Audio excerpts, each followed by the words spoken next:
ruins of Shanghai. In 1984, near the village of Shanghai in Beijing, archaeologists discovered fragments of pottery. These fragments accidentally led researchers to the ruins of Shanghai and other rare relics that belonged to the Neolithic culture of the ancient city. In this place, 6,000–7,000 years ago, there was an ancient Chinese civilization. During the Neolithic period, this civilization had a high skill in the production of clay products. From clay, they created a huge number of figurines and sculptures dedicated to animals. The researchers suggest that the animal figurines were created for ritual events. Archaeologists believe that stone beads were used for calculations. Scientists noticed that the ancient Shanghai people were very scrupulous in applying ornaments and drawings to the dishes. First, they carefully took measurements, took into account the aspect ratio and shape of the pottery, after which they applied markings and then they cut out their drawing. They had knowledge in mathematics, especially geometry. Today, anyone can visit the Shanghai Culture Exhibition Center, where more than 200 relics of this culture are exhibited. In addition to pottery, visitors can see spoons and cups, household items, furniture, and clothes in the museum. What did the rich eat in ancient Rome?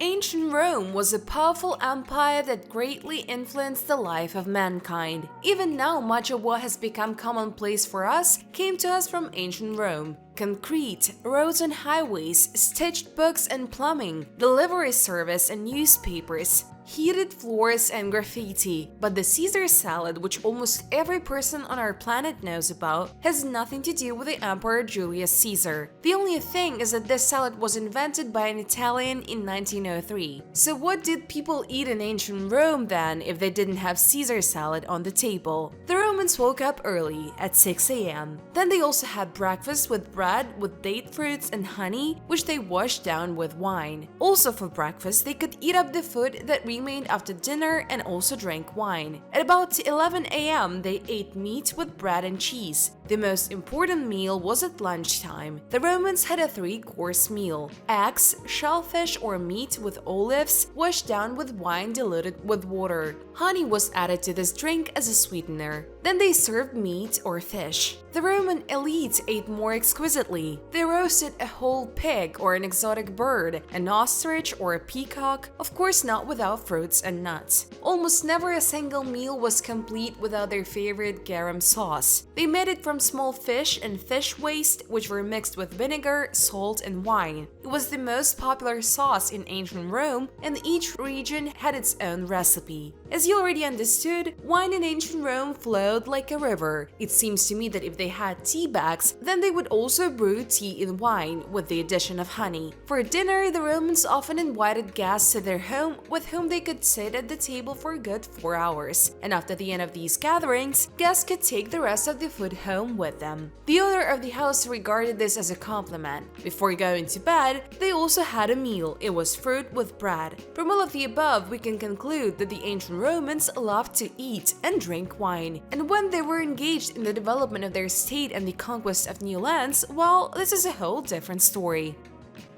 How skates appeared.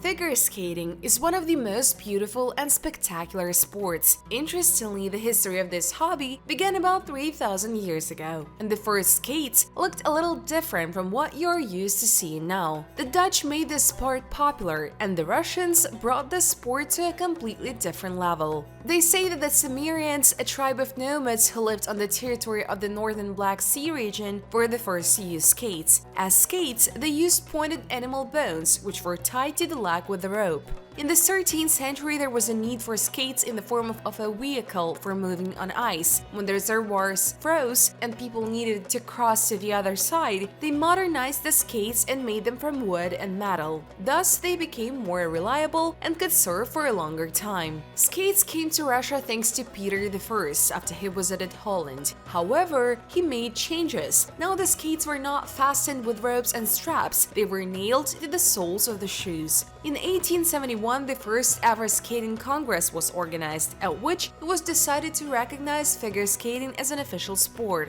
After 11 years, the first international competition took place, where the Russian figure skater Alexander Panshin, the first ever world champion in speed skating in the classic all-round, won. Thanks to the improvement in the shape of the skates, which Alexander Panshin made, figure skating has reached another level. His skates allowed him to maneuver on the ice and perform complex tricks. After 8 years, the competition took place in St. Petersburg, Russia, and the next year in Hamburg, Germany. After another 10 years, women began to participate in competitions. Until the Second World War, the Austrians were often the victors, and later, the Americans and Canadians. Figure skating entered the Olympic Games in 1976. Television has made a great contribution to the development of this sport. Write in the comments under the video if you want to know briefly about the emergence of other sports. After all, every sports event has a certain long history. Cotton, 7,000 years old. I often draw your attention to the fact that the development of modern digital technologies greatly helps archaeologists to see what was previously impossible. It is unfortunate that by this time many archaeological finds had already disappeared without a trace. But scientists can study in more detail those findings that still remain. So Israeli archaeologists have discovered the oldest traces of cotton in the Middle East. They claim that the textiles that have lain in the ground are 7,000 years old. Of course, nothing was left of the products for such a time, only grains, according to which the scientists drew their conclusions. The discovery was made at the archaeological site of Tel Tafa, which is located in the central Jordan Valley. In addition to the microscopic remains of cotton, many important discoveries have been made here. For example, the earliest known facts of public drinking of beer come from this place. In simple terms, one of the first pubs appeared here, and the technology of ritual food storage is also from here. Previously, micro-remains of cloth made of linen, hair, and wool were found in this place, but cotton for this region was not native. This can only mean one thing: Tel Tafa was an important trading center in ancient times, and in Egypt, archaeologists have found an equally important royal tomb. Royal tomb in Egypt. Luxor is one of the most ancient cities in the world. Until now, scientists disagree about when it was built. The ancient Egyptians called the city Wasi, which means scepter. The Greeks called it Thebes, and the Romans Dios Polis Magna. When the Arabs conquered Egypt, the city received its last name, Luxor, which means the place of many palaces. When we learn about new finds from Egypt, we immediately understand that with a 90% probability, it will be either in Luxor or next to this city. An international team of archaeologists found the tomb at the base of a small rock with a staircase carved into it leading to a burial chamber. After thousands of years, the tomb notably collapsed and filled with sand. Even the inscriptions on the walls of the tomb were erased. Although whoever watches my videos constantly knows how the Egyptian authorities can hide part of the history of their state, so you should not trust archaeologists 100% either. Who was buried in this tomb? Scientists do not yet know for sure. The tomb needs to be cleaned of sand, and in a few months, archaeologists will be able to tell who was buried there. Preliminarily, they are sure that one of the wives of the pharaoh's children or a Thutmose princess was buried there. Based on the items that were found, it can be concluded that the tomb belongs to the 18th dynasty of pharaohs Akhenaten or Tutankhamun. The real existence of the biblical king Hezekiah. The only mention of King Hezekiah was previously only in the Bible. He is considered the 13th king of Judah from the dynasty of the House of David. A recent discovery by archaeologists indicates that this king actually existed. They found a mention of him in a stone artifact from the 8th century BC. A fragment of limestone with a mention of the king was found by archaeologists in a pile of garbage near an artificial pool in the tunnel of Siloam. The discovery was made 10 years ago, and the discovery of this inscription took place a couple of days ago. As you can see, many finds have to be found and discussed several times. First, about how researchers find find artifacts and later who they belong to and what their history is. On a clay fragment, scientists were able to decipher the text in ancient Hebrew. The inscription mentions and confirms the reality of King Hezekiah and his achievements, which were described in the Bible. This king was mentioned several times in stories related to the construction of pools and tunnels. Let me remind you that a piece of limestone was found in the pool. The inscription was incomplete and hard to read. Scholars have reconstructed it as Hezekiah made a pool in Jerusalem. The word bath is clearly preserved. This tablet may have been a monumental inscription on one of the public buildings. This find has two important discoveries. The first is that the Jewish kings left commemorative inscriptions about themselves, just as the Eastern rulers did. It used to be thought that the ancient Jews did not do this. And the second point proves that the Bible was written on the basis of Jewish historical documents. That is, these are not just inventions of preachers, but real stories, albeit slightly modified from the history of mankind. Burial of a teenager with 140 dogs. Russian archaeologists in Egypt have discovered a unique burial, which is several millennia old. During the excavation of one of the necropolises, the researchers found the burial of a teenager and next to him 142 dogs. The boy is 8-9 years old. His remains lay on top of the remains of dogs. Most of them were puppies, and the approximate age of the burial is from the 1st century BC to the 1st century AD and belongs to the Roman period. Very rarely this happens when the burial of dogs is associated with human burials. If this happened, then it could be 1 or 2 dogs maximum. Once at the elite cemetery in Hyrcan Palace, they found the grave of a small child with 12 dogs, but even this burial cannot be compared with 142 dogs found in one place. Dogs are believed to have played an important role in the life and faith of the ancient Egyptians. The famous gods Apuid and Anubis, who accompanied the dead to the afterlife, had dog hats. At some point in time, animals played a role as amulets and were placed under the foundations of buildings. Archaeologists also confirmed that animals were often sacrificed. It is believed that these dogs lived in some ancient kennel, where they were bred en masse to be sacrificed. Scientists were able to detect traces of clay, beetle larvae, and fly pupae on the remains of dogs. This indicates that the animals up to death were for some time in the open air next to the reservoir. Perhaps the anomalous flood caused the mass death of animals and a child. A teenager in those days took care of the dogs in the kennel, and did not rule out the option that the mass grave could be associated with a magical ritual. And if you take into account the place of burial, it looks like the borders of a new cemetery. In those years, dog graves marked the border of the new cemetery. The ancient Egyptians had a lot of oddities that in our time seem wild and illogical, but we have no right to condemn them, because the framework of the reasonable and civilized throughout our history has constantly changed. What seemed normal 1,000 or 100 years ago now seems absurd. It also works the other way around. The oldest runestone in the world. The largest number of runic stones was left behind by the Vikings in the period of 9-11 centuries. The newest stones date back to the 19th century. The discovery made by archaeologists in Norway recently broke all records. Since then, the oldest runestone is considered to be an artifact that is 2,000 years old. An inscription is carved into the flat, square, brownish sandstone, which is believed to be the earliest writing in Scandinavia. Archaeologists have already found more ancient runes, but they were not on the stones. The earliest runic find was found in a comb made of bone, which was found in Denmark. Recently I talked about it in detail. This stone may be one of the first in history on which the ancient Norwegians and Scandinavians applied runes. And again, the same story. The find was discovered during the excavation of a grave near Tyrifjord, west of Oslo in 2021. But only in 2023, scientists were able to complete their research and date the runestone. The stone was found in a cremation pit, along with burned bones and charcoal. It has been dated between 1 and 250 AD, and it was previously believed that the first runes on stones could appear in 300-400 AD. There are several types of inscriptions on the stone, some of which scientists cannot read. The 8 runes on the face of the stone read epidemics, which could be the name of a woman, a man, or a family. German 12th century amulet.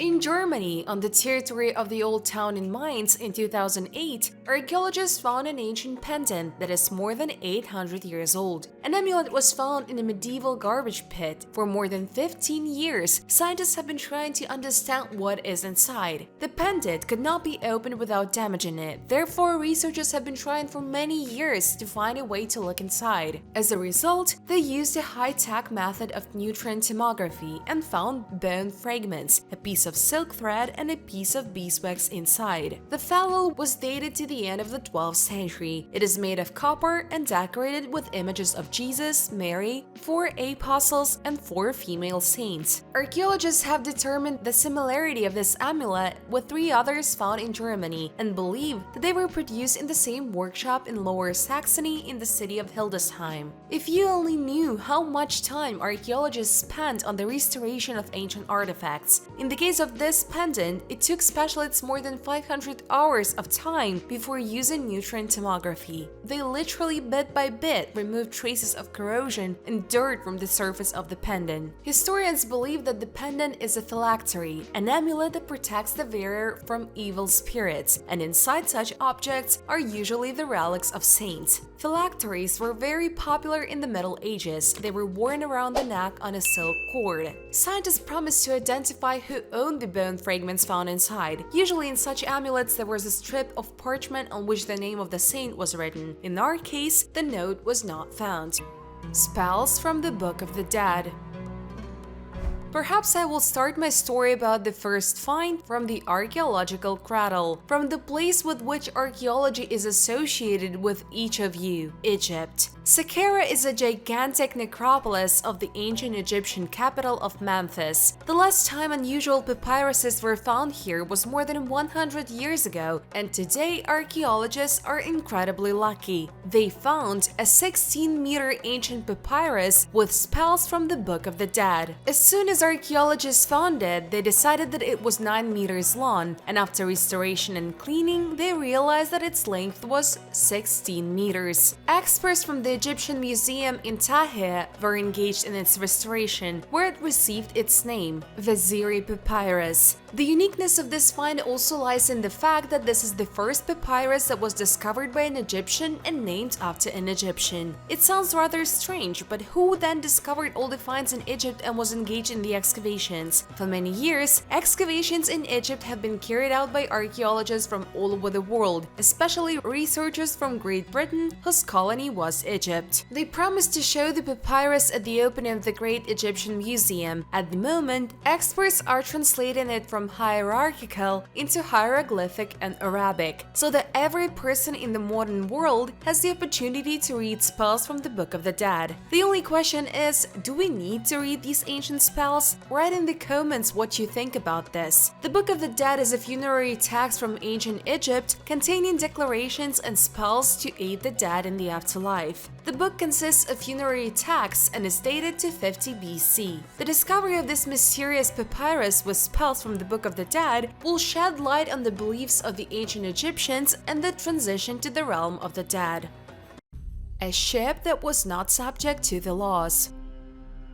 During Prohibition in the United States, real chaos was happening in the country. However, gangster groups used this time to their advantage. The most famous gangster in the history, Al Capone, made a real floating casino restaurant from an ordinary barge, in which prohibition did not apply. Here, everyone could do what they wanted. Alcohol and money flowed like a river. Initially, it was assumed that the Kika barge would only be engaged in the transportation of timber, and for some time, the barge was used for its intended purpose. From 1889 to 1928, the barge was engaged in the transportation of timber, after which it was turned into a floating dance hall with live music, endless alcohol, and of course, gambling. Access to the barge was only for their own, and among his own, it was Al Capone himself, his inner circle, and of course, local politicians and heads of police stations. In the 30s of the last century, there was more corruption in the United States than spend alcohol. Al Capone bribed absolutely everyone, and those who did not want to take money went on a voyage to fishes. It would seem that such a ship should live forever, and what could happen to it when it is under the control of the most famous gangster and under the supervision of the police. However, in 1931, a drunken customer shot and killed the restaurant manager, and the following year, the ship sank for unknown reasons. And just the other day, divers Chris Roxburgh and Lee Rosenberg managed to photograph the Kika barge, which rests at the bottom of the lake. For 40 years of transporting timber, the barge had worn out and leaked water, which was pumped out every day. The person who did this work received a salary in the form of whiskey, which at that time was considered an expensive liquid currency. But it seems to me that the hard worker did not have time to bring his salary to the shore and drank it while working. There was an opinion that local believers deliberately flooded the barge. They did not like that at night screams were heard on the barge, loud music sounded, and sometimes shots were heard.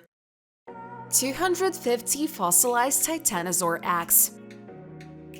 China is not the only place where large stocks of ancient dinosaur eggs have been preserved. This time, we were pleased by archaeologists from the Indian Institute for Science Education Research and paleontologists from the University of Delhi. In the central and western parts of the country, 256 fossilized eggs of ancient lizards were discovered. In total, researchers have found more than nesting sites of ancient reptiles, Titanosaurs, that lived in India 67 million years ago. Paleontologists noticed that most of the eggs were in one place and were pressed against each other. It looks like more than 60 million years ago, a female Titanosaur left her eggs here and never returned to this place. All eggs belong to the same species of dinosaur, however, in the nests, their number was different. They also differed in size. This finding of eggs tells us that their population was much larger than previously thought, and they nested in colonies. Titanosaurs ate plants. Giant reptiles lived on the territory of modern Asia, Africa, Europe, and South America during the Upper Cretaceous. It is difficult to imagine that these giants had a body length of up to 9-12 meters and a weight of up to 13 tons, which by the standards of modern animals is a lot. The earliest use of fire for cooking. For the first time, a person learned to make fire about 400,000 years ago. At least it was thought so before. Archaeologists from the Steinhardt Museum of Natural History at Tel Aviv University have made a sensational discovery. They claim to have found evidence of how our ancestors cooked food over a fire some 780,000 years ago. The ability to cook food is actually a big breakthrough in the evolution of our ancestors. After the humanoid beings learned how to heat food, they received an impetus for the development of the brain. It used to take them much longer to chew and digest food. After heat treatment of food, the meat became softer and absorbed by the body much faster, which allowed more time to be spent on building settlements and exploring new territories. They had a large amount of free time that needed to be occupied with something. At this moment, the brain turned on and began to actively invent how to entertain themselves. You might be wondering how archaeologists managed to figure out that the earliest cooking over a campfire was 780,000 years ago. What could they have found that led to such a conclusion? At the archaeological site of Gesher Ben Yaakov in Israel, they found the burnt teeth of a large fish. After analyzing the toothed animal, they were able to find out that the fish was gradually subjected to heat treatment. Most likely it could be baked or boiled. Burnt stones were found nearby, indicating that there was a hearth here. It is so interesting to imagine that almost a million years ago, our ancestors cooked fish for themselves on stones or in an earth kiln in the same way that we do it now on a grill or barbecue. Bas relief of an eagle in the former capital of the Aztecs. For the first time, archaeologists discovered the eagle bas relief in February 2020, exactly 3 years ago. And only now, having done a lot of research, they were able to determine the deep meaning of this image. The bas relief is about 600 years old. It was found at the foot of the Templo Mayor temple, which is located in the center of Tenochtitlan and now Mexico City. Now, archaeologists are sure that the eagle was carved during the reign of Notecuxum Illakekamin. About 70 similar sculptures were found in the Templo Mayor temple, but this eagle is the largest of all. tall. Its dimensions are 106 by 70 centimeters. It is not only its size that is striking, but also its significance indicated by its location. The golden eagle is the most important symbol in the Aztec culture, and its location in the center of the temple speaks of the importance of the bas-relief. The eagle was a sacred creature in the mind of the Aztecs who was present at the birth of the sun, hence the blackened, scorched tips of the wings, and was a symbol of one of the elite military awards in the Aztec culture. Mummy Tashfinat.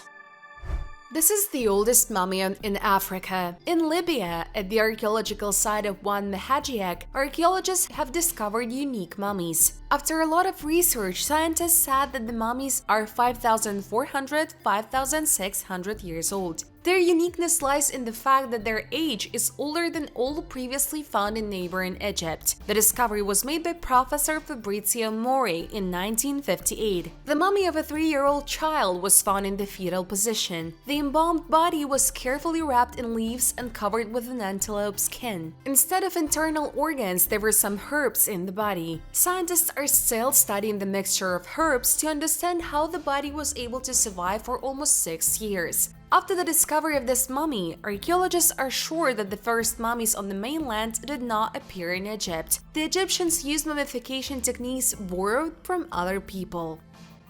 Ancient Aqueduct of Augustus.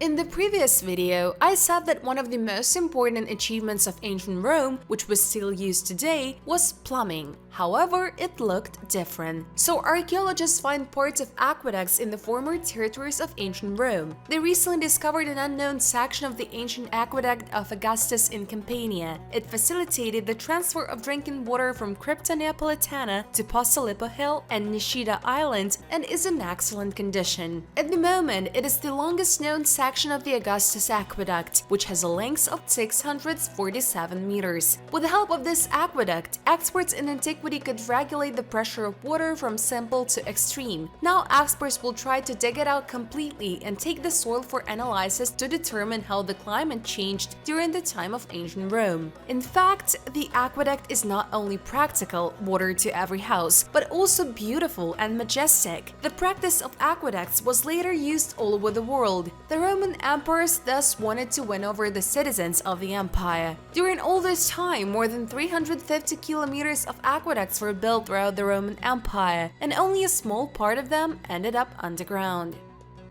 Ancient whale skull.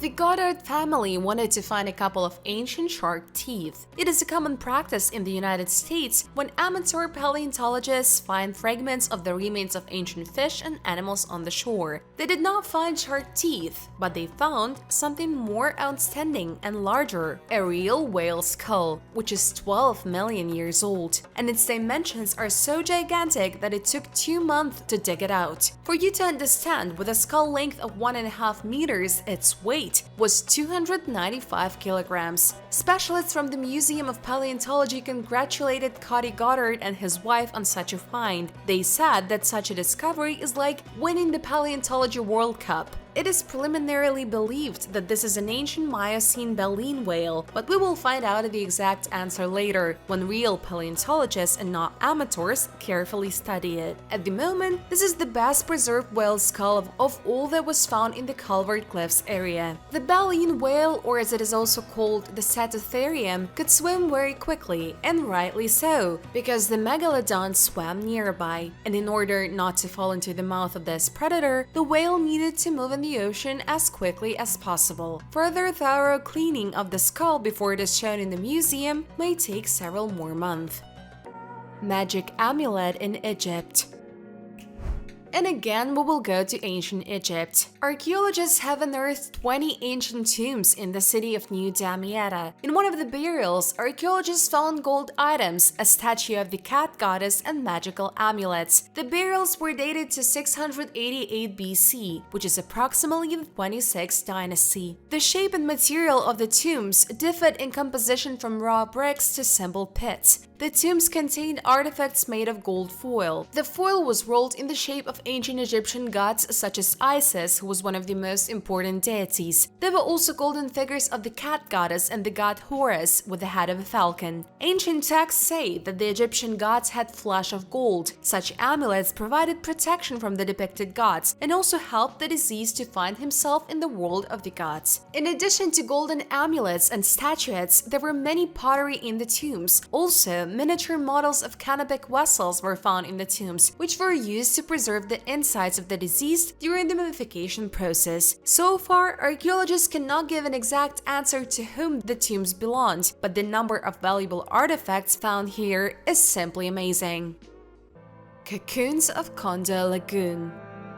In Peru, in the city with the interesting name Lamabamba, a museum was opened in 2000, which housed 200 creepy mummies and funeral accessories. They were discovered in 1997 in Lake Tocha, a Chachapoa settlement on the shores of Lake Laguna de los Condores, 80 kilometers south of Chachapoas. The museum maintains a certain temperature so that the mummies can continue to be kept in good shape and frighten museum visitors. Some mummies show fear and agony on their faces. From their gaze, the blood freezes in the veins of visitors. In the remote northwestern region of the Andes is the mountain lake Laguna de los Condores, which has kept an amazing secret for more than 500 years. There were a number of tombs in the limestone cliffs around the lake. For 500 years, no one touched these burial structures until local farmers began to dig everything up here. Many artifacts were damaged in the course of such excavations. Archaeologists quickly began to excavate in this place in order to protect the graves from looting. Unfortunately, about 200 unusual mummies were saved. In order to place them all in one place, a climate control museum had to be built. The sight of mummies will not leave anyone indifferent. Some of the dead look at you with a frozen, tormented expression. Sometimes the faces are so well preserved that it seems that they can still blink. Several babies sit on the shelves, their tiny bodies neatly wrapped in cloth. The most alive mummy in the world.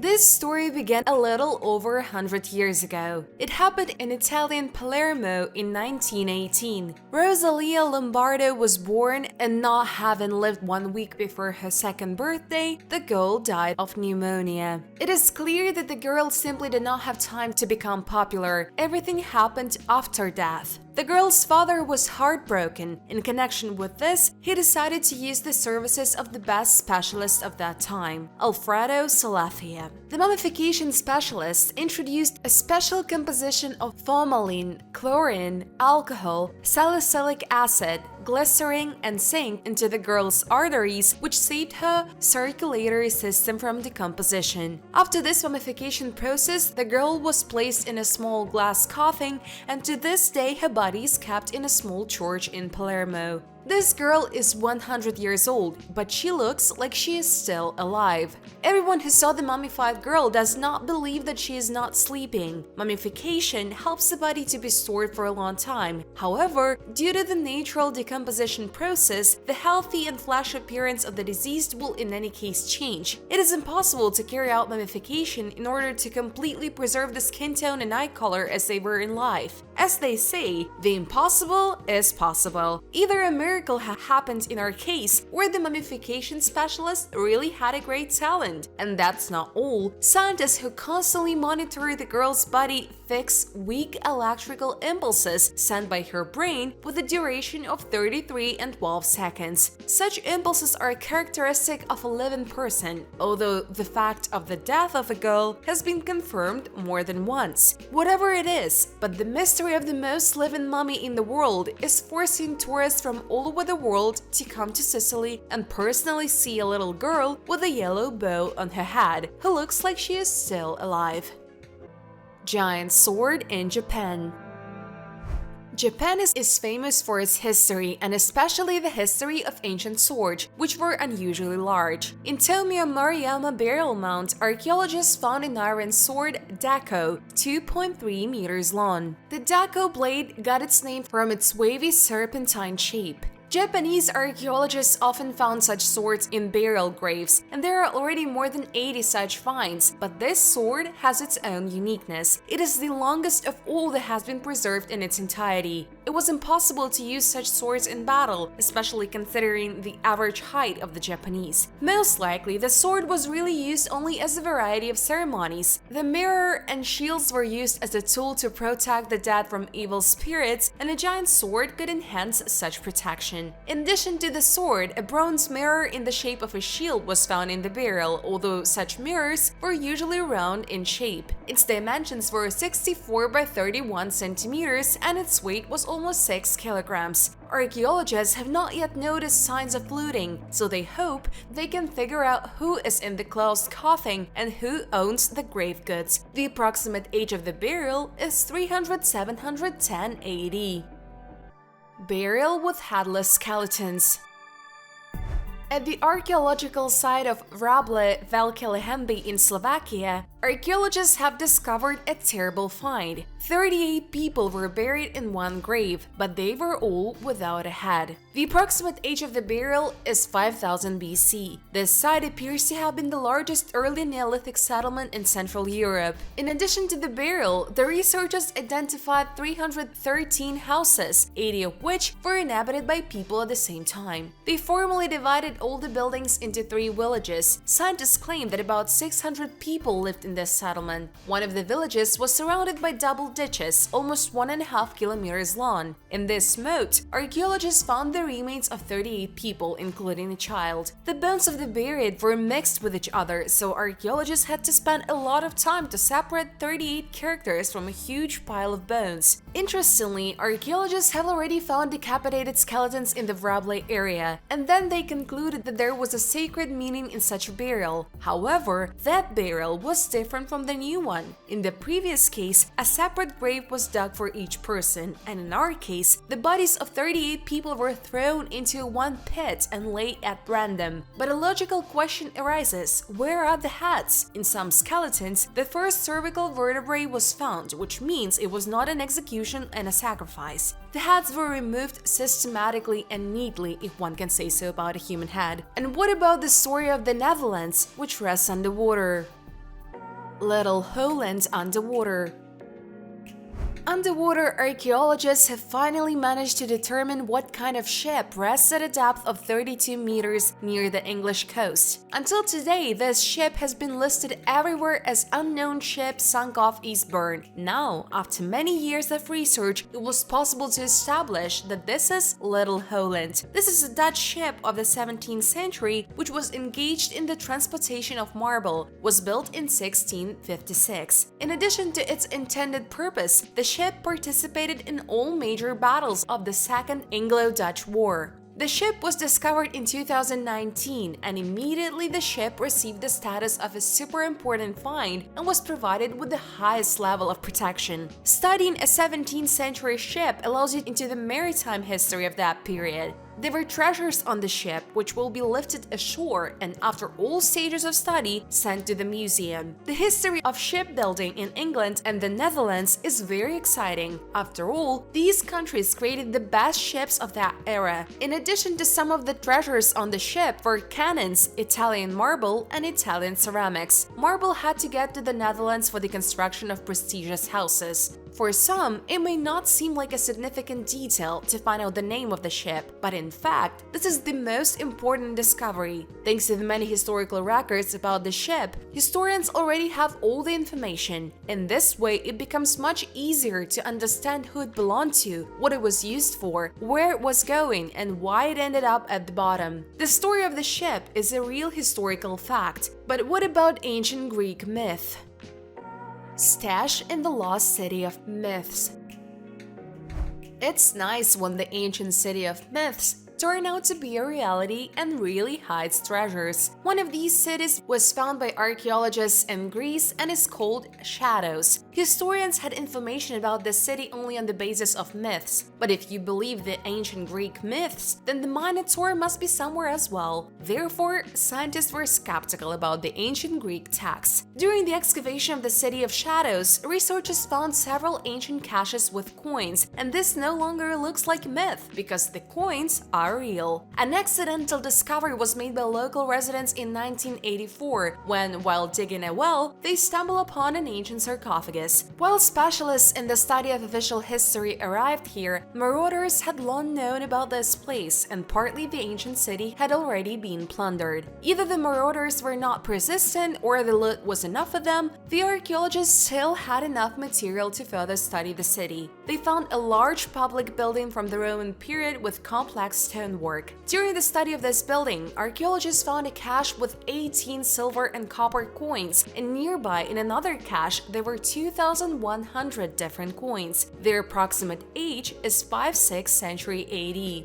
Near the city necropolis, a team of researchers unearthed a Roman burial with an underground burial chamber. Inside it, archaeologists found a 1st century BC coin minted in Corinth, a bronze coin from Athens of the classical period, a lamp depicting the god Ares, a glass incense burner, an urn, a bowl and a lamp, and a child who was buried in the tomb. The most recent mention of the City of Shadows was in an ancient text by the geographer of the 2nd century AD, Pausanias. He believed that the city was built by Trojan prisoners of war around 1100 BC. If there is a real story in the myth of ancient Greece, what about the sagas of the ancient Vikings? Keep watching. Viking Age double burial.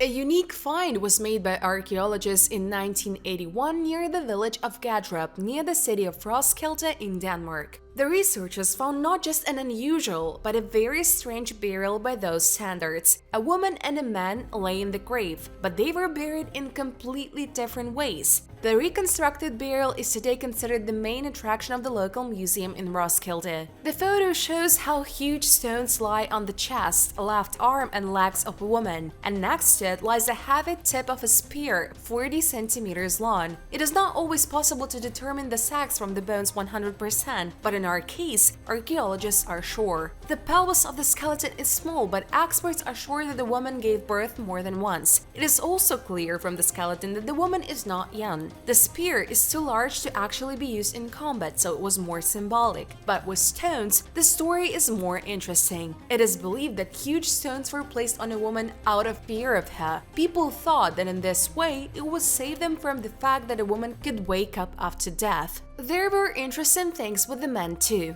It can be seen that his neck was broken and his legs were tied, which means he was hanged. It's more like a criminal, but to put a criminal and a half-warrior woman in one grave, who would need it? There was an assumption that this was a servant of a woman before they did a DNA test of the buried. It turned out to be even more confusing. The woman and the man were relatives, mother and son. It turns out we have found the true cause of fear of this woman. They threw stones at her so that she could not get up from the grave and avenge the death of her son. And the heavy tip of the spear was most likely a witch's stick. You might think that this is complete nonsense, but there is an explanation and coincidence for this in an ancient saga written in the 13th century. The saga tells the story of the sorceress Katla and her son. Odd was a criminal, but no one could injure or kill him, neither with a knife nor with an axe, because he was protected by the witchcraft of his mother. She hid his son at home and turned him into a dog or a pig. But another sorceress appeared who was able to expose them. As a result, the son was hanged right in front of the mother, and the mother was stoned, but she managed to curse her killers. The coincidence is very interesting. Were archaeologists really able to find real evidence of the ancient saga? If myth and sagas can be real stories, what about the Golden Boy from Egypt? Magic protection of the Golden Boy. It seems to us that any find from ancient Egypt will immediately get to the scientists who study it, but this is not always the case. Our story began back in 1916, when archaeologists found a mummified golden boy in an ancient cemetery in the town of Nag el-Kassai in southern Egypt. The mummy was taken to the basement of the Egyptian Museum, and all this time no one touched it. And just the other day, they decided to scan the boy. Why this was not done before is not clear. Perhaps it was simply not noticed. noticed, although it is very difficult not to notice the mummy of a child completely covered in gold and jewelry. The very fact of such decoration tells us that the boy was not a mere mortal. To protect the mummy from destruction, scientists used computed tomography, so they managed to find out that the boy had magical protection. In the fabrics with which the boy was wrapped, scientists examined 49 amulets of various types. According to historians, these amulets not only helped to save the deceased in the afterlife, but also had the properties to resurrect the boy from the dead. These were amulets made in the form of the Eye of Horus, scarabs, the Knot of Isis. There was also an amulet Akhet in the form of the rising sun. Many of them are made of gold, and some of them are made of semi-precious stones, backed clay, or faience. In addition to the amulets, there was another peculiarity. The boy was buried in 2 coffins at once. There were Greek inscriptions on the outer sarcophagus. The boy was mummified according to the customs of that time. The internal organs were removed, and instead of the brain there was resin. A golden mask was also seen on him. He was shod in white sandals and decorated with a fern garland, which was of great ritual significance. According to the Book of the Dead, the white sandals were meant for the boy to get out of the coffin. From the mysterious golden mummy of a teenager, let's move on to strange exhibits in museums. The strangest museum exhibits. The museum is the place where, in general, all the finds of archaeologists fall, where anyone can take a closer look at them. I will tell you about such exhibits more. The photo shows the upper body of an ancient Celt who was sacrificed almost 2,000 years ago. At the time of death, the guy was about 20 years old. They killed him rather harshly, although at that time such a death was a sign of special mercy. Before the sacrifice, his nipples were cut off. He was cut into pieces and burnt. Another thing is interesting. The guy had very well-groomed nails, which means that he was someone from the ruling elite. Severe Gauls thus sacrificed the leader when his term of office approached, and 20 years for the leader was considered the sunset of a career. This lamb on wheels is at least 150 years old. It is creepy not only by its appearance, but also by the legend that it has acquired during its stay in the museum. The staff of the Canadian Museum considers the lamb cursed and assures that they hear sounds at night, how his chariot creaks, and the watchmen go crazy with fear, turn on loud music so as not to hear how the lamb moves around the museum. Of course, this is most likely a local horror story, but this toy still looks creepy. And this is the real heart of a sheep, no longer a toy. It is completely studded with pins, nails, and needles, and this heart played a very important role. It protected its owner from enemies. To be honest, I don't quite understand how such a creepy, nasty piece of meat with pins can protect from enemies. Maybe it's because I'm not good at magic. This bone is considered ritual in Tibetan Buddhism. It's not as simple as you might think. This bone with a knob is capable of making an amazing sound, Q-ru-ru. This bone, like the previous amulet, is also capable of scaring away evil spirits. The material for its production is the human tibia bone. Buddhists believe that the bones of girls are better suited for this. Who are we to argue with Tibetan Buddhists? In order for the set to be complete, it is also necessary to have drums of 2 skulls. Who ruled the seas 470 million years ago?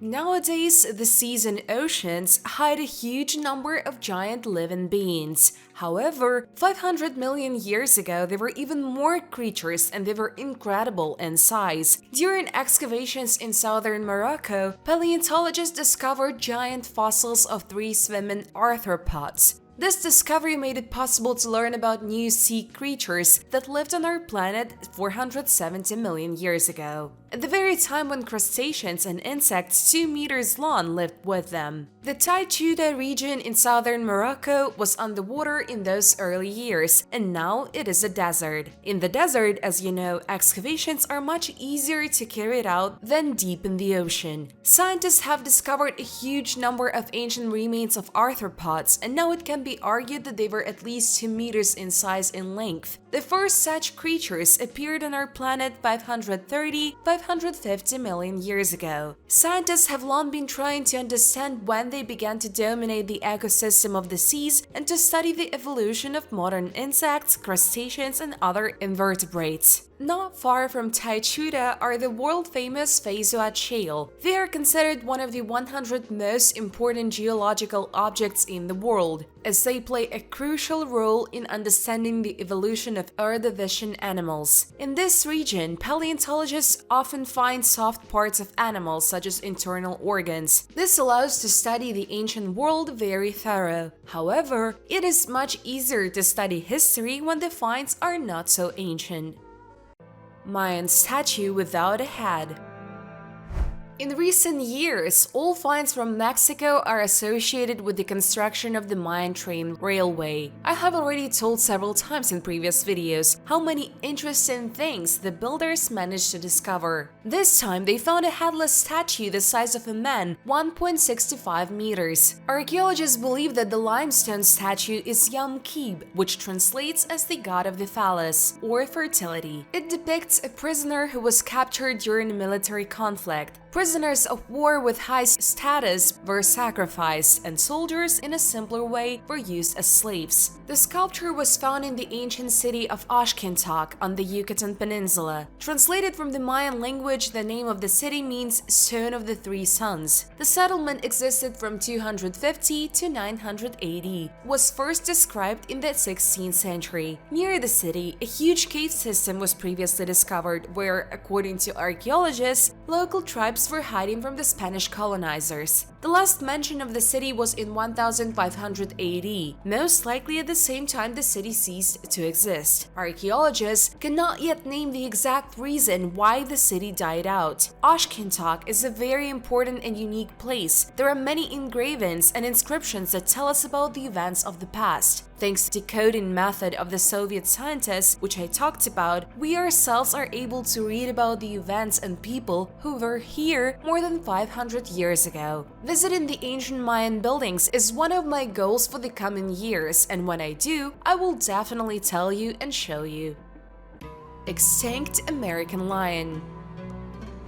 A lion in our time reaches a weight of up to 200 kilograms. In ancient times, as we know, everything was much bigger, so in the United States lived a lion which was twice the size of the modern ones. And these were the largest cats that lived in the United States 11,000 years ago. Climate change is bad for historical sites, but sometimes it even helps keep ancient artifacts in good shape. In October of this year, a resident of Mississippi in the river of the same name found a rare fossil of the American lion. This was a jaw of a very rare species. Immediately, an amateur archaeologist thought that he had discovered a large black tooth, but later managed to find out that it was a fragment of the jaw of Panthera atrox. The length of this monster was about 2.5 meters, the height was over a meter, and the weight was about 400 kilograms. These animals became extinct more than 10,000 years ago, along with other representatives of the megafauna. It's hard for me to imagine how such creatures could live in zoos in our time, and to feed such an animal is one hell of a task. Previously, a 19th century ship was found in this place. Experts believe that the jaw was most likely transported on this ship. Due to the drying up of the Mississippi River, archaeologists often find new artifacts. At the moment, this navigable transport route has big problems, but for archaeologists, such situations are, on the contrary, useful, and not only for them. After all, we have the opportunity to know our history and study the ancient world in more detail. While some archaeologists are studying the bottom of the Mississippi, others have discovered a temple at the bottom of the ocean. Temple at the bottom of the ocean. You most likely didn't know, but the Roman Empire had its own Las Vegas, and it was called Baiae. The city was located opposite the Gulf of Pozzuoli. At that time, it was a very fashionable city and attracted the attention of wealthy Romans from all over the Roman Empire. There were many luxurious villas, seaside resorts, and a variety of expensive entertainment. There were villas of all famous emperors: Caesar, Nero, Hadrian. Then life was in full swing here. Now, the resort has turned into an underwater archaeological park. Marine archaeologists have found an old temple at the bottom of the ocean, which is about 2,000 years old.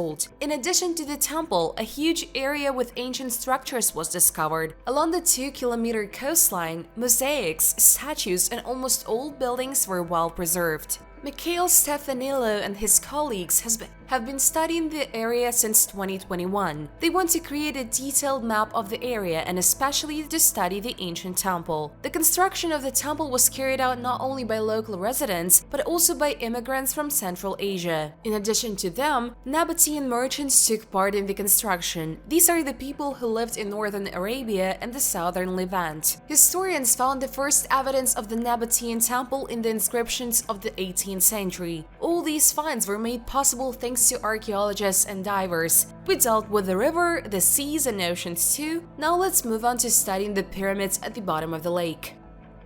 Mysterious stone pyramids. For the first time, this find was talked about in 2015, and in my first videos on the channel, I most likely even talked about it. Then, at the bottom of Lake Constance, located on the border of Germany, Austria, and Switzerland, archaeologists found a chain of 170 stone pyramids. They formed a 20-kilometer strip running parallel to the lake shore 200 meters from it. Each pyramid had a diameter of 30 meters and a height of about 2. The pyramids are located on a layer of lacustrine deposits formed after the retreat of the Rhine Glacier more than 10,000 years ago. Now, archaeologists have more modern equipment to study ancient objects, especially those located in hard-to-reach places. With the help of an excavator, they excavated one of the pyramids to get to the stone layer. There, they also found wood with traces of primitive processing. Thanks to this wood, archaeologists managed to somehow date the pyramids. So far, the use of the pyramids by ancient people has several options. These could be places of worship or some kind of crypts for the burial of people, but perhaps everything is much simpler. These were ancient houses or fish traps. The team of archaeologists plans to return to Lake Constance soon to investigate the next stone pyramid. Perhaps this will provide additional information for dating and explaining the functions of the mysterious monuments. We know that archaeologists, quite by accident, can find something insignificant there that can fully explain the origin of the ancient pyramids. Enough underwater finds, let's better deal with the marriage scam in ancient Egypt. The ancient Egyptian scam. Archaeologists have found in Egypt one interesting document about a marriage scam. This papyrus is over 2,000 years old. Just imagine, we can now find out what kind of scams men were capable of in relation to their lovers in ancient Egypt. The manuscript is a complaint of the deceived bride Philomena to King Ptolemy with a request to punish Numenius, who promised to marry. As stated in the text, instead of a wedding, a man simply appropriated the dowry of his former lover. As you can see, the history of marriage scams has very long roots. Even then, people used legal tricks and engaged in fraud. So far, we know only about one such case, which has been documented, and how many of them happened in those years, we can only guess. The document was found in Deir el-Banat necropolis in the Fayoum oasis. For almost 1,000 years, people were buried here from the 4th century BC to the time of Byzantine Egypt. The manuscript was buried as a material for ritual decorations. The thing is that not everyone could afford to put precious stones and metals in burial places. Therefore, the ancient Egyptians resorted to trickery. They made necklaces from pressed pieces of papyrus, which then they used as an offering to the afterlife. Papyrus was taken most often scribbled. The next find will also be associated with a mass grave. Burial under the supermarket. The next creepy find was discovered last year. In the medieval Welsh town, archaeologist Andrew Snodbrook opened a window into the past. A mass grave of people was found under an old supermarket, a third of which were children. A total of 307 bodies were found buried in Haverfordwest. Archaeologists have a certain rule. Out of respect for the dead, they did not take a single photograph. At least a third of the remains were children, indicating an infant mortality rate of 50–70% in the mid-200s. Unfortunately, this is not unusual. However, it is not the bones themselves that excite the archaeologists most of all. On the one hand, these are the bodies of dead people. On the other hand, the study of the burial will help to understand what was happening at that time, what people got sick with, what caused such mortality among children, and most importantly, who buried them here. 7 burials were in a pit of line stones. Such accuracy of the burial could be due to the high status of the dead, or these were the first burials in this place. In one place of the cemetery, there was a small group of graves, which indicated that either representatives of one wealthy family or monarchs lay here. All bones will go to the laboratory for detailed study. DNA will be taken from them and all the necessary tests will be carried out. Scientists will try to study the relationship of the buried with each other and understand what happened around 1246 in Haverfordwest. One of the skeletons was found with horribly crooked legs and rotten teeth. This corresponds to the way the Dominican monks lived and worked. Dominicans or black monks have always been among the people. They preached, prayed, and most importantly, cared for the poor and the sick. It is for this reason that in the old age, they looked very exhausted and unkempt. After all, they gave all their strength throughout their lives to those in need. Archaeologists will not put all the discovered bones on public display. They will rebury them on consecrated ground, which will be as close as possible to Haverfordwest. Human skull over 1 million years old.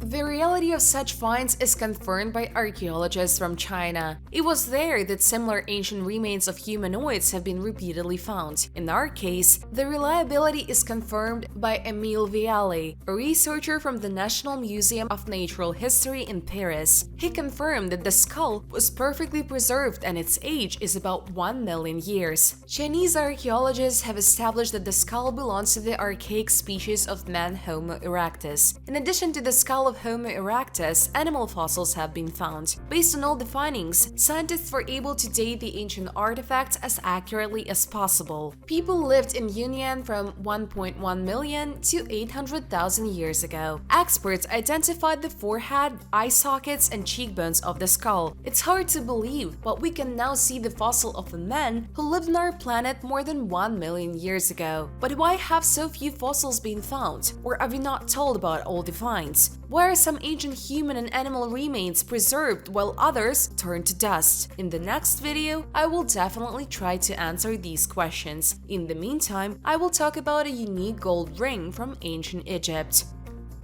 Golden ring with the inscription Lady of the Earth. The inscription Lady of the Earth with the image of the god of fun Bes was found on gold rings. Such a find was made by archaeologists from the Australian University in the ancient Egyptian burial of the city of Aqueduct. The age of the burial is approximately 3,300 years. Engraved on one of the rings, Bes was the god of fun and the protector of women in labor. He is depicted on the ring as a dwarf. In addition to the rings, a necklace of gold petals was found. On one of the rings was the inscription Lady of the Earth. Archaeologists are not yet in a hurry to name the possible name of the owner of this ring. In the coming month, they plan to collect all the finds together and study them in detail. Aqueduct was built by Pharaoh Akhenaten, who was trying to change the polytheistic religion of Egypt. He intended to make Aten, the god of the solar disk, the main god. He moved the capital of Egypt from Thebes to Aqueduct, but soon after the death of Akhenaten, the new city was abandoned and religious reforms were cancelled by his son Tutankhamun. All artifacts found in Aqueduct and now Amarna are of great value among archaeologists. In the last video, I talked about how the Egyptian authorities are trying to hide the history of the ancient world and sell artifacts to wealthy collectors. Discovery near Stonehenge. One and the same find can be studied for centuries. Over time, archaeologists discover interconnected finds, study ancient texts, or new technologies emerge for more detailed study. This happened with the ancient tools that were discovered in 1802 near Stonehenge. These were millennial axes and polished stones. They revealed tiny traces of gold. Scientists have re-examined the axes and stones and found that it was a set of an ancient jeweler 4,000 years old. Repeated microscopic analysis of the axes and shaped cobblestones found in the tomb revealed tiny traces of gold and signs of wear, indicating that they were used by a skilled craftsman to forge and smoothen gold plates. A Bronze Age mound was excavated in 1802 near Upton Lovell in Wiltshire. Archaeologists were interested in a large number of pierced animal bones, which then they mistook for the costume of an ancient shaman. However, flint bows, 2 broken axes, and a knoll made of copper alloy were found nearby, which did not attract much attention from archaeologists. Bones with holes seemed to scientists a more interesting find. Thanks to microscopic analysis, scientists were able to see tiny traces of gold on the stones, which was identical in composition to the gold of those items. These stones were used to level and polish the precious metal. According to archaeologists, the jeweler used these tools to make valuable artifacts in which objects made of jet, amber, or wood were covered with thin sheets of gold. Museums have similar decorations that have survived from the Bronze Age. Archaeologists speculate that flint bowls may have been used to mix resin and glue, and with an awl, a jeweler could create holes and patterns. Ancient underground city.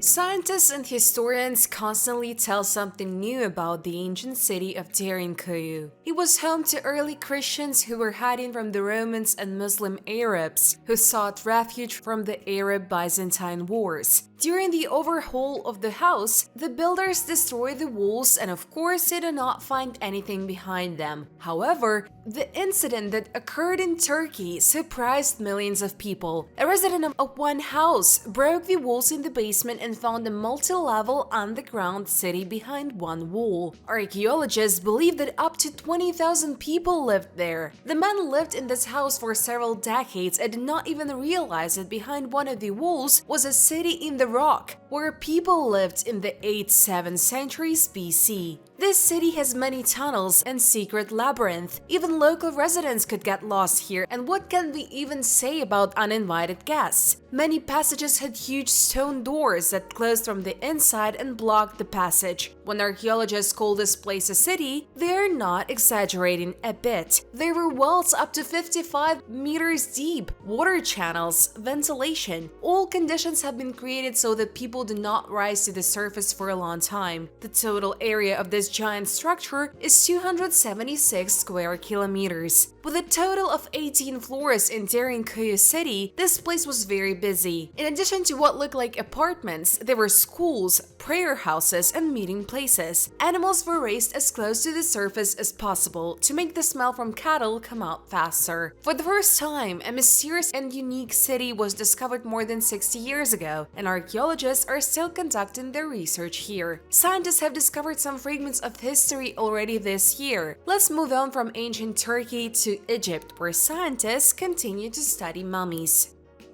How was the brain removed before mummification?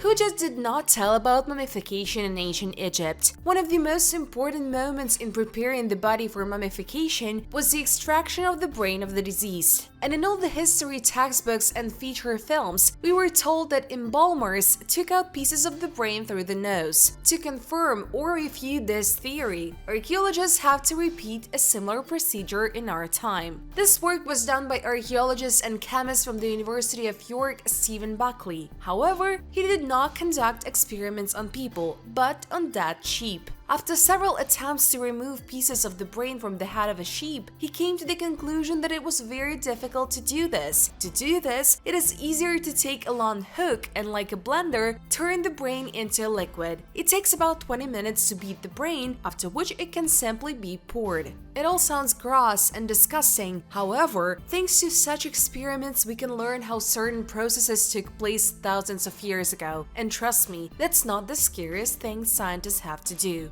Interestingly, during the embalming, the priests did not always remove the brain. During the 18th dynasty and earlier, the brain remained inside the mummy. In addition to mummies, we remember ancient Egypt for its amazing drawings in the tombs. Realistic drawings of birds in ancient Egypt. When we evaluate the art of ancient civilizations, we are most often very biased. We admire the drawings of those times because we take into account that art was not so developed at that time. The conditions for drawing were completely different, and the masters did not graduate from art universities. If you objectively evaluate ancient drawings and modern ones, then modern ones look much more realistic and beautiful. But in our case, drawings from ancient Egypt surprised scientists. Archaeologists have studied the drawing of an ancient artist who depicted birds flying and sitting in a green swamp on the fresco. The image is so detailed that modern experts have been able to identify the bird species that inspired the artist 3,300 years ago. It was this picture that archaeologists discovered more than 100 years ago, and it has long been studied, documented, and attracts tourists from all over the world. However, only now scientists have decided to study the image of birds in more detail.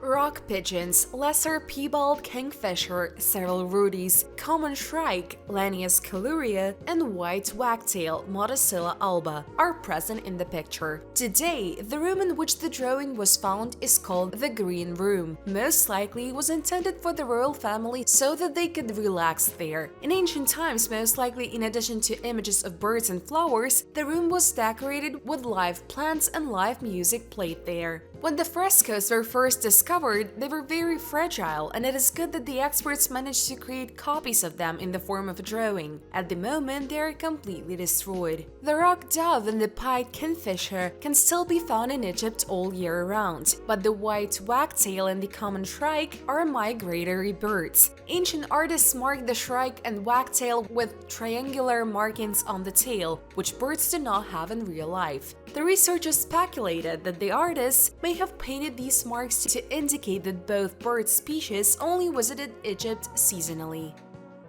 The gods have lost their hats. An interesting find was discovered by archaeologists in the area of Roman bridges crossing the Penkalas stream and the tributary of the Rindicus River. Archaeologists have found stone hats depicting Greek gods, Eros, Dionysus, the demigod Hercules, and several other gods from the Greek pantheon. In addition to these hats, a whole statue without one leg was found nearby. Aizanoi was founded as a Phrygian city on the western edge of the Phrygian kingdom. Throughout its history, the city has been under the influence of different people. In ancient times, the city was under the hegemony of the Pergamon and Bithynia kingdoms, and then in 133 BC, it came under the control of Rome. After the 7th century AD, Aizanoi fell into disrepair, and some buildings on the Temple Hill were turned into a citadel with the Chavda Tatas during the Seljuk period. Who owns the statue more than 2 meters in height? Scientists do not yet know. Whether this is a legendary hero or some kind of deity. In 2021, archaeologists found the hat of Aphrodite and Dionysus here, and in 2020, a broken statue of Hercules was discovered. This place can be considered a real cemetery of ancient statues. Archaeologists have yet to find out why the gods lost their hats and where their stone bodies are. In addition to statues, blocks belonging to the bridge, a sundial, and fragments of other marble sculptures were found here in 2022. But if the ancient gods are fictional characters, then humanoid creatures are a reality, and there is an opinion that they still live with us on the same planet. Ancient people today. An interesting conclusion about ancient people was made by Professor Gregory Ford from the University of Alberta. On the island of Florence in 2003, the remains of the Florentine man or Homo floresiensis were discovered. The approximate age of the two skeletons found here is about 100,000 years. Due to the different dating methods used, it is not yet possible to accurately determine the age. Professor Ford believes that ancient people can live on this island to this day. To prove his theory, the professor wrote his own book, which mentions the legend of the ape man and meets dialogues with representatives of the indigenous people. He believes that the local people really met the descendants of ancient people and even contacted them. Any lie or legend has a grain of truth. Therefore, we can conclude that the ancient people on this island either died out quite recently or still live there in our time. If the legend has a too illogical history, then most likely it has changed over time. People with every generation add something new or forget something. But meeting with people similar to monkeys is very real these days. Many of you know that there is a whole tribe living in the Indian Ocean who still knows nothing about technology. There have already been many videos about the Sentinelese on YouTube, and I have already talked about them in my past videos. That is, there is a precedent, and we can believe believe that the ancestors of ancient humanoid creatures still live on the island of Florence. The author of the book says that he has evidence of at least 30 eyewitnesses who contacted a creature similar to the Florence man. Locals consider hominins to be unintelligent creatures who practically do not speak the language of communication and do not possess any modern technologies, even the simplest ones. However, outwardly, they are very similar to people. Of course, eyewitnesses' accounts for science cannot be considered proof of the existence of real people, but this is good food for thought. What I'm always trying to convey to you. I want you to relax after watching the video and think a little before going to bed about what an amazing world it is and what an interesting history we have. A fragrance that is 3,200 years old. Have you ever wondered how people smelled in ancient times? I don't mean human body odor, I'm talking about ancient perfumery. We have always been interested in what ancient people ate, what they were fond of, what they dreamed about, so why not find out how they smelled? With this, everything is much more complicated. The smell cannot remain for hundreds and thousands of years in the ground. However, scientists do not stand still and will always find a way to recreate the life of ancient people. Scientists from the Turkish Academy of Odors and the Aroma Culture Association have created a composition based on the formula of the famous perfumer of antiquity, a woman named Tapati Belatikalem. The formula by which the smell was created was found on cuneiform tablets during excavations in Assur, the capital of the ancient Assyrian city-state in modern-day Iraq. On these tablets, a step-by-step recipe for creating perfumes was written, which women loved very much 3,200 years ago. Tapati Belatikalem used a combination of various flowers and oils,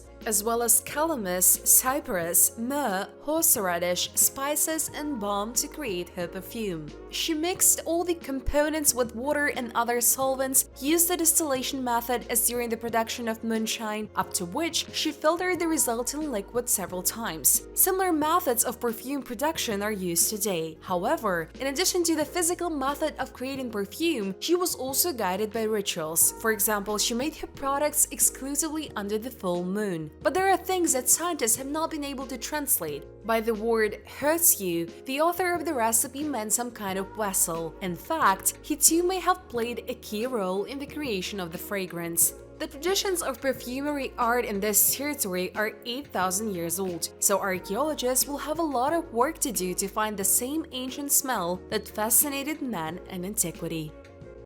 Ancient Roman tombstone of a sausage seller. Nowadays, there are a lot of unusual tombstones. Sometimes people approach it with a great sense of humor. It happens that the deceased was an important person and his grave stands out from the others. In a cemetery near the Appian Way near Rome, archaeologists have found a modest marble tombstone from the 3rd-4th century AD. The epitaph reads, "Alexander, a sausage seller in the market. He lived for 30 years. He was kind and a friend to everyone. Let him rest in virtue." This tablet is one of the most common for those times. However, even here we can reflect on the depth and meaning of what was written. Let's try to explain. Everything I say is just guesswork and there is no exact proof of my words. Judging by the image of the menorah, Alexander most likely professed Judaism. Whether he was a Jew is difficult to say. If he was, then definitely not by his father because his name would have been different. But there is an opinion that it was not a real name. Maybe that's a name he used for some of the customers. Judging by the text, the tombstone and the inscription on it were ordered by those people who were engaged in his funeral. They were definitely not relatives. If it were a wife, children, or parents, the text would be different. According to ancient Roman tradition, the exact age of the deceased was indicated on the tombstone. Not only lived years, but also months and even days. This means that those who buried him were not close enough to him to know the exact date of birth. Therefore, the age of 30 years could be indicated approximate, and one could not exclude the fact that Alexander could have come here to work while his family remained at home and does not even suspect what happened to him. The shape of the headstone is also interesting. Usually they were rectangular in shape, but here it's the shape of a circle. Either they wanted to single him out in the cemetery, or it symbolized the shape of the sausage in a cut. Therefore, most likely his funeral was carried out by employees of the market where he worked. This is how the story turned out. I often tell you that one find can draw a whole legend. This is a man who just sold sausage hundreds of years ago, and now hundreds of thousands of people will learn about him in 2023. What kind of memory will we leave behind? Journey by sea 450,000 years ago.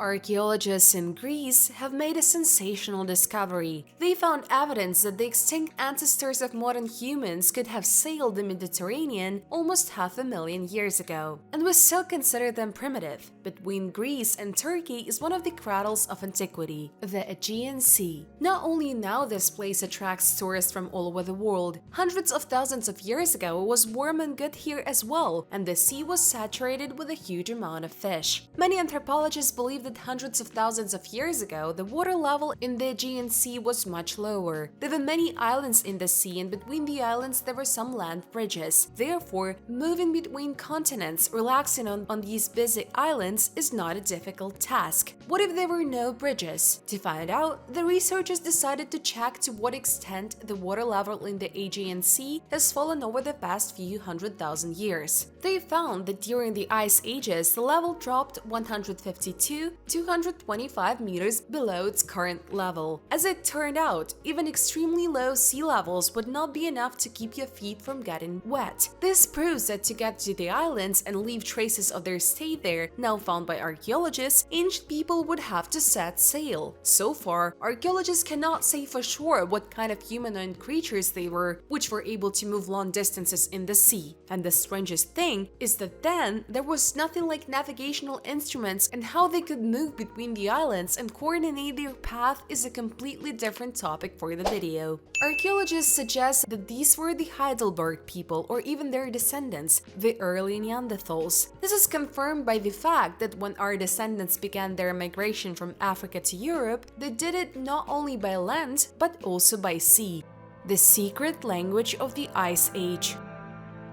Rock paintings around the world, archaeologists and scientists are still studying. They always want to see something that hasn't been seen before, and now researchers have found unique marks on the rock paintings. It is believed that these were not just chaotic marks, but the birth of a real language that people spoke during the Ice Age. In fact, hunter-gatherers from the Ice Age were capable of much more than just drawing animals on rocks. In their drawings, they showed not just the animals that surround them, but also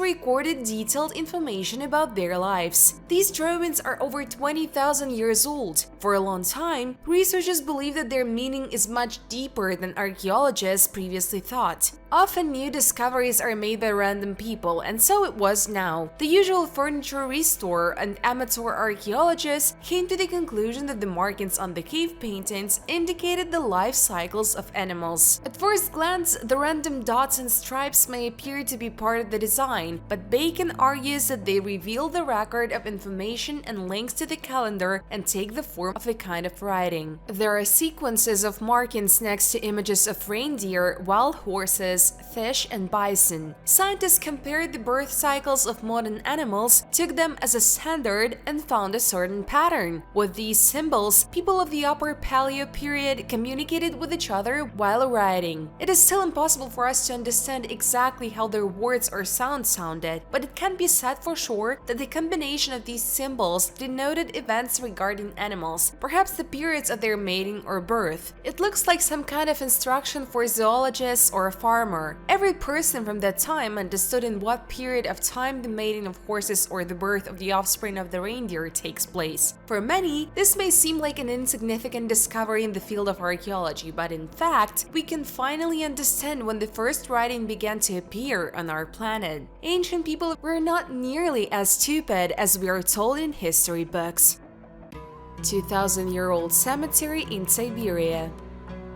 In Krasnoyarsk, Russia, workers were raking a mound and found old skeletons. It turned out that it was not just a hill, but a barrow, and there was a burial chamber underground. Approximate age of human remains is 2,000 years, and the most interesting thing is that they belong to a previously unknown culture. According to archaeologists, the culture was similar to the Scythians, whose numerous remains were found in the Crimea. Next to the skeletons, archaeologists found ritual weapons and and artifacts. Based on these objects, it was possible to understand that the burial does not belong to the Taga culture. There were no such artifacts in the culture of these people. Perhaps it was some kind of people from the Scythian group. Most of all, there were similarities only with them. A few years ago, one interesting burial was already found in Siberia, which is also about 2,000 years old. In Astpelui, then they found the burial of 5 dogs. They were buried with honors. This indicates that dogs for people in ancient times were not just pets. Not every person was buried in the place allotted for this, and even more so with expensive jewelry. While archaeologists in Siberia are trying to study ancient burials, scientists on the other side of the world have managed to solve an ancient grammatical puzzle. Revolution in science. Sanskritologists consider this event a real revolution in science, and how this will affect the history of mankind, I will tell further. The most famous sage of antiquity, Panini, was a poet and even a saint. Throughout his life, he traveled a lot and wrote a huge number of works and treatises, which to varying degrees influenced modern science. 2,500 years ago, Panini created a series of secret grammar rules that taught the correct pronunciation of words in ancient Sanskrit. For centuries, scientists from all over the world have tried to unravel this method. Sanskrit is a classical Indo-European language that originated in the Bronze Age in South Asia. Over time, it became the sacred language of the Hindus. The greatest scientific works on philosophy, mathematics, and history are written in this language. So that you understand how great this discovery is, then imagine that you cannot read. There are a huge number of books, magazines, advertising signs, you see it all, but you can't read a single word. And the method of reading Sanskrit, which was invented by Panini, allows you to read ancient scientific works as if they were in a language accessible to us, be it English or Spanish or any other language. To this day, this image is considered one of the greatest intellectual achievements in history. The Panini system includes 4,000 detailed rules that help decipher the ancient script. For 2,500 years, scholars have been misreading Sanskrit texts. As it turned out, at one stage of reading, several rules can be used at once, and which scientists couldn't understand. Therefore, most of the ancient texts have been completely misinterpreted. This is how one of the pages of Panini's text looks like, or rather, its copy made in the 18th century. The sage had an extraordinary mind and invented a cipher that has no analogues in the history of mankind. His system does not need new ideas at all. The more scientists come up with them, the further from the truth they are. The key is simplicity, and for many years, specialists themselves complicated the way of reading Sanskrit. The Indian scientist Rishi Rajpopat hacked the meta rule of the father of linguist Panini. Now you can withdraw absolutely any word in Sanskrit correctly. At all times and in any field of activity, there is one single rule. If the decision is very complex, then most likely it is wrong. I will not explain in detail how the text is deciphered and which rule applies in this or that case, so that the video does not become boring. You can find all this on the net. I can only say that Rishi Rajpopat solved the puzzle in a few minutes. After that, for several years he rechecked his discovery, and the solution to the problem that has baffled all scientists for centuries has been found. India's contribution to world science is gigantic. Now scientists can decipher the ancient texts that are already available and will definitely decipher the new ones that archaeologists will find. And the whole world will learn about the ancient Indian scientists whom we have not even heard of before. In the meantime, I'll tell you about an interesting find in the Egyptian tombs. Crocodile hats in the tomb. The Theban necropolis, located on the western bank of the Nile, opposite Thebes in Upper Egypt, was used in ancient times for the ritual burials of most pharaohs. During regular excavations in this place, Polish archaeologists found the heads of crocodiles in the tombs of Egyptian nobles. These were the tombs of Cheti, an important official during the reign of Pharaoh Nebupita Mentuhotep II, and some anonymous high-ranking official. In these tombs, 9 crocodile heads were found wrapped in cloth. The heads were not mummified as was common in ancient Egypt. The crocodiles belong to the species Crocodylus niloticus, a large crocodile that lives in the fresh rivers of Africa. Unfortunately, the skulls of crocodiles were not complete. Somewhere was lacking a part of the jaw, somewhere a fragment of the skull. The first excavations in this place were carried out more than 50 years ago, and then the bones of animals were not so valued by archaeologists and researchers. And if the bones were found, they were simply thrown into one pile or burned. Then it was believed that there is no value in the bones of animals. It was much easier to find a mummy and sell it to collectors or process it into flour and sell it as medicine. Gold jewelry has also been valued at all times, and who needs a crocodile skull that is thousands of years old? In ancient Egypt, crocodiles were an object of worship in the form of the god Sebek. Sebek is associated with the Nile or West African crocodile and is represented either entirely as a predator or as a man with the head of a crocodile. 260-day calendar.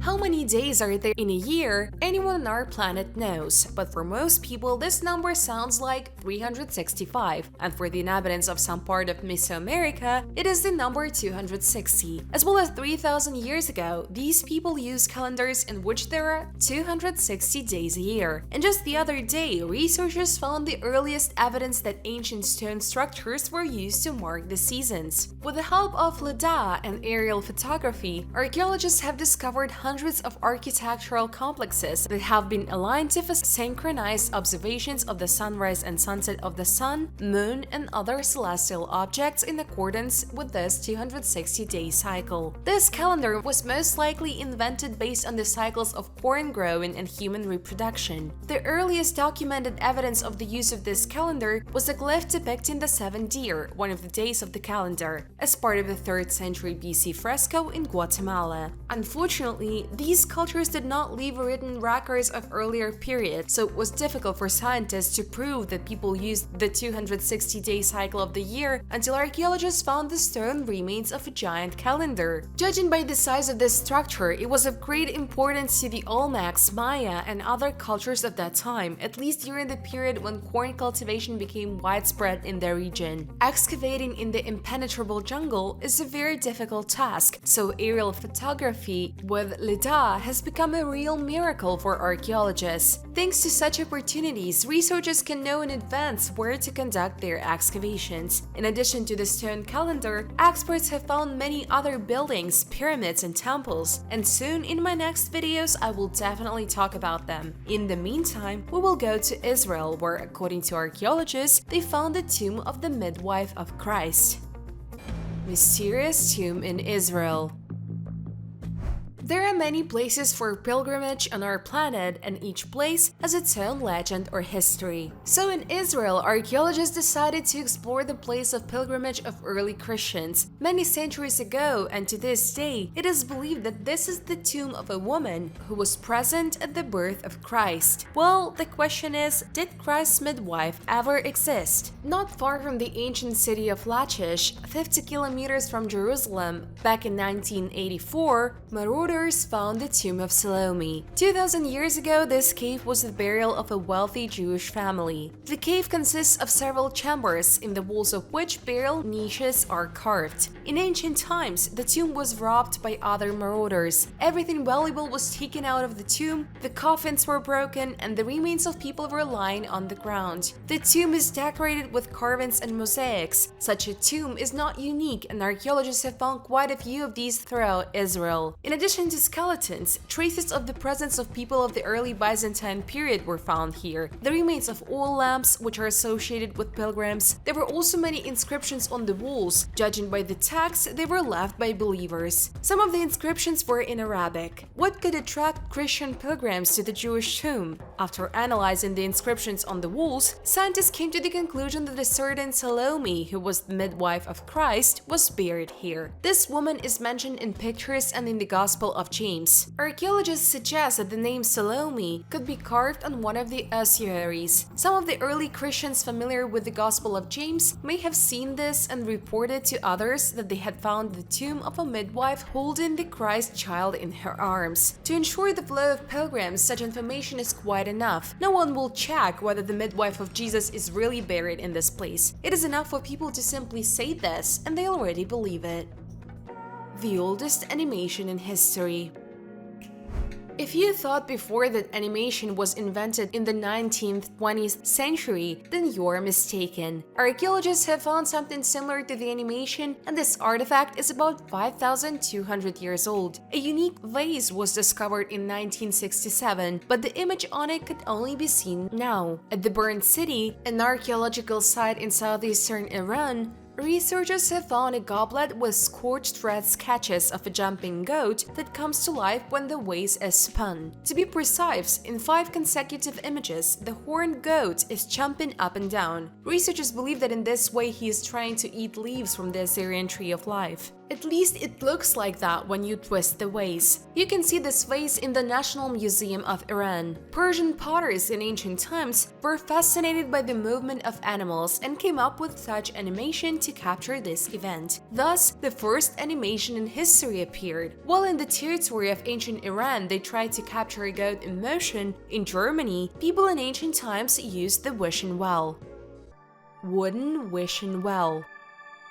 On the territory of Bavaria in Germany, archaeologists have found the remains of a well-preserved wooden well. People used it as early as the Bronze Age, however, they used it differently than they do today. Researchers have found many ritual offerings, jewelry, and remains of pottery. In ancient times, our ancestors could use the well in the same way as we throw coins into the water for good luck. The area of today's town of Germering in Upper Bavaria used to be an ancient settlement. This is confirmed by multiple finds in this region. In the excavations covering an area of about 7 hectares, many buildings and artifacts from the Bronze Age to the early Middle Ages were found. Many wells were found here from where people extracted water, but one well was unusual. This well is more than 3,000 years old. It is located at a height of 5 meters and its depth is much greater than others. It rarely happens when a well is preserved for 3,000 years. The wooden walls of the well were preserved at the bottom, although they were slightly damp from groundwater. Archaeologists found here 26 bronze pins for cloth, a bracelet, 2 metal spirals, an enamel tooth, amber beads, and more than 70 ceramic vessels. Such filling fundamentally distinguishes this well from the rest at the excavation site. The condition of these objects indicates that they were not just thrown into the well, but lowered smoothly and carefully. Even now, in fountains around the world, you can find many artifacts and coins that people throw for good luck or to return to this place. Such as human psychology, it is easier for us to believe in all kinds of superstitions and luck than to start doing something. So people believed many thousands of years ago when they threw their jewelry into the well and made wishes. And in order to learn about new finds of archaeologists, I strongly recommend that you subscribe to our channel. Thanks for the views,